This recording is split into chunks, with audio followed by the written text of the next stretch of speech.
Cockroach Janata party Instagram open ಮಾಡ್ತಿದ್ದಂಗ್ಲೇನೆ ಇದೇ ತೋರಿಸ್ತಾ ಇರೋದು ಕಾಕ್ರೋಚ್ ಜನತಾ ಪಾರ್ಟಿ. ಹಾಯ್ ಎಲ್ರಿಗೂ ನಮಸ್ಕಾರ, ನಾನು ಸತೀಶ್ ಪೊನಾಚಿ. ಏನಿದು ಕಾಕ್ರೋಚ್ ಜನತಾ ಪಾರ್ಟಿ ಅಂತಂದ್ರೆ, ನಮ್ಮ ಭಾರತದ ಮುಖ್ಯ ನ್ಯಾಯಾಧೀಶರಾದ ಸೂರ್ಯಕಾಂತ್ ರವರು ಜೆನ್ಜಿ ಅಂದ್ರೆ ಯುವಕರನ್ನ ಕುರಿತು ಕಾಕ್ರೋಚ್ಗಳು ಅಂತ ಹೇಳ್ಬಿಟ್ಟಿದ್ದಾರೆ. ಉದ್ಯೋಗ ಇಲ್ಲದವರು ಮೀಡಿಯಾ ಹೋಗ್ತಾರೆ, ಸೋಷಿಯಲ್ ಮೀಡಿಯಾ ಹೋಗ್ತಾರೆ, ಮತ್ತೆ RTI ಆಕ್ಟಿವಿಸ್ಟ್ ಆಗ್ಬಿಡ್ತಾರೆ ಅಂತ ಹೇಳಿ ಒಂದು ರಾಂಗ್ ಸ್ಟೇಟ್ಮೆಂಟ್ ನ ಕೊಟ್ಟಿರೋದು. ಬಾಸ್ಟನ್ ಯೂನಿವರ್ಸಿಟಿಯಲ್ಲಿ ಪಬ್ಲಿಕ್ ರಿಲೇಷನ್ಸ್ ಅನ್ನೋ ಒಂದು ಸಬ್ಜೆಕ್ಟ್ US ನಲ್ಲಿ ವ್ಯಾಸಂಗ ಮಾಡುತ್ತಿರುವ ಅಭಿಜಿತ್ ದೀಪ್ಕೆ ಅನ್ನೋರು ಒಂದು ಟ್ವಿಟರ್ ನಲ್ಲಿ ಅಂದ್ರೆ ಎಕ್ಸ್ ಖಾತೆಯಲ್ಲಿ ಒಂದು ಗೂಗಲ್ ಫಾರ್ಮ್ ಹಾಕಿ, ಯಾರೆಲ್ಲ ಈ ಒಂದು ಕಾಕ್ರೋಚ್ ಜನತಾ ಪಾರ್ಟಿಗೆ ಸೇರ್ತೀರಾ ಅಂತ ಹೇಳಿ ಒಂದು ಪೇಜ್ ಅನ್ನ ಓಪನ್ ಮಾಡ್ತಾರೆ. ಇನ್ಸ್ಟಾಗ್ರಾಮ್ ಅಲ್ಲಿ 2.9 ಮಿಲಿಯನ್ಸ್ ಗಿಂತ ಅಧಿಕ ಫಾಲೋವರ್ಸ್ ಆಗ್ಬಿಡ್ತಾರೆ. ಈ ಕಾಕ್ರೋಚ್ ಜನತಾ ಪಾರ್ಟಿಯ ಹಿನ್ನೆಲೆ ಏನು ಅಂತಂದ್ರೆ, ಮೇ 3ನೇ ತಾರೀಕು NTA ಕಡೆಯಿಂದ ನೀಟ್ ಎಕ್ಸಾಮ್ ಆಗುತ್ತೆ. ಅದೊಂದು ಪತ್ರಿಕೆ ಲೀಕ್ ಆಗಿದ್ರ ಬಗ್ಗೆ ನಾನು ವಿಡಿಯೋ ಸಹ ಮಾಡಿದ್ದೀನಿ, ನಿಮ್ಗೆ ಲಿಂಕ್ ಅನ್ನು ಹಾಕಿರ್ತೀನಿ ನೋಡಿ.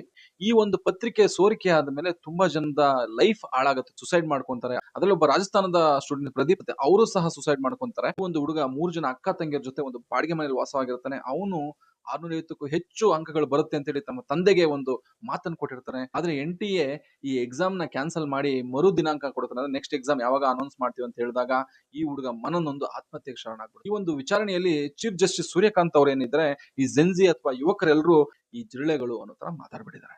ಮುಖ್ಯವಾದ ಬೇಡಿಕೆ ಕಾಕ್ರೋಚ್ ಜನತಾ ಪಾರ್ಟಿಯಿಂದ ನಮ್ಮ ದೇಶದ ಎಜುಕೇಶನ್ ಮಿನಿಸ್ಟರ್ನ ರಾಜೀನಾಮೆ ಕೊಡಬೇಕು ಅಂತೇಳಿ ಒತ್ತಾಯಿಸ್ತಾ ಇದ್ದಾರೆ. ಅಲ್ಲದೆ ಹಲವಾರು ಯುವಕರು ಸೇರಿರುವ ಈ ಒಂದು ಕಾಕ್ರೋಚ್ ಜನತಾ ಪಾರ್ಟಿಗೆ ನೇಪಾಳ್ ಬಾಂಗ್ಲಾದೇಶ ತರ ಆಗುತ್ತಾ ಅಂತ ಎಲ್ಲರೂ ಯೋಚನೆ ಮಾಡ್ಬೇಕಾದ್ರೆ, ಈ ಅಭಿಜಿತ್ ಅನ್ನೋರು ಆತರ ಆಗೋದಿಲ್ಲ, ನಾವೆಲ್ಲರೂ ಎಜುಕೇಟೆಡ್ ಇದೀವಿ, ನಾವೇನಿದ್ರು ಶಾಂತಿಯುತವಾಗಿ ಒಂದು ಪ್ರತಿಭಟನೆ ಮಾಡ್ತೀವಿ ಅಂತ ಹೇಳಿದ್ದಾರೆ. ಸೆಲೆಬ್ರಿಟೀಸ್ ಪೊಲಿಟಿಷಿಯನ್ ಆದ ಮೌನ ಮೋತ್ರಾ ಮತ್ತೆ ಕೀರ್ತಿ ಆಜಾದ್ ಅವರು ಸಹ ಪಾರ್ಟಿಗೆ ಸೇರ್ತೀನಿ ಅಂತೇಳಿ ಎಕ್ಸ್ ಖಾತೆಯಲ್ಲಿ ಟ್ವೀಟ್ ಮಾಡಿದ್ದಾರೆ. ಈ ಒಂದು ಕಾಕ್ರೋಚ್ ಜನತಾ ಪಾರ್ಟಿ ಬಗ್ಗೆ ನಿಮ್ಮ ಅನಿಸಿಕೆನ ತಿಳಿಸಿ, ಹಾಗೂ ಯಾರೆಲ್ಲ ಜಾಯ್ನ್ ಆಗಿದ್ದೀರಿ ಅವರೆಲ್ಲರೂ ಕಮೆಂಟ್ ಮಾಡಿ. ಈ ತರದ ವಿಡಿಯೋಗಳ ಕಂಟೆಂಟ್ ಗಳಿಗಾಗಿ ನನ್ನ ಸೋಷಿಯಲ್ ಮೀಡಿಯಾ ಅಕೌಂಟ್ಸ್ ನ ಮರಿದೆ ಫಾಲೋ ಮಾಡಿ. Thank you.